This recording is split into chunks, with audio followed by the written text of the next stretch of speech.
আজকের বিক্ষোভ পর এই জনসভার সম্মানিত সভাপতি, উপস্থিত প্রধান অতিথি, আমি কয়েকটি কথা বলতে চাই। ভারত আমাদের বন্ধু। ভারত আমাদের কেমন বন্ধু?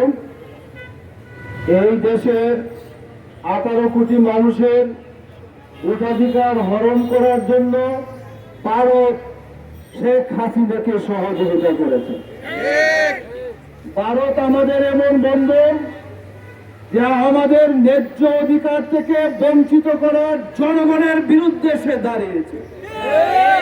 বাংলাদেশে গত 5 তারিখে ছাত্র জনতার তীব্র প্রতিবাদে হাসিনা ক্ষমতাচ্যুত হয়ে সারা দুনিয়ায় কোথাও যখন জায়গা পায় নাই, সেই স্বৈরাচারী হাসিনাকে ভারত সহযোগিতা করেছে, ভারতে স্থান দিয়েছে।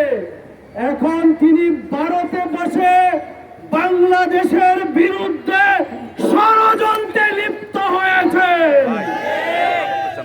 আমরা তত্ত্বাবধায়ক সরকারকে, অন্তর্বর্তীকালীন সরকারকে বলতে চাই, হাসিনা এবং তার দূষণদেরকে খুঁজে খুঁজে বের করে অনতিবিলম্বে গ্রেফতার করতে হবে। বাংলাদেশের এই বন্ধু বেশি শত্রু আমাদের দেশকে পানিতে ডুবিয়ে মারার জন্য তাদের বাঁধ খুলে দিয়েছে।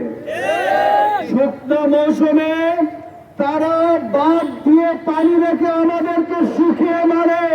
সুতরাং এই ধরনের বন্ধু বেশি শত্রুর বিরুদ্ধে বাংলাদেশের জনগণ সজাগ থাকতে হবে এবং ভারতের বিরুদ্ধে আমাদের নদীর ন্যায্য পানি পাওয়ার জন্য আন্তর্জাতিক আদালতে মামলা দায়ের করে করতে হবে।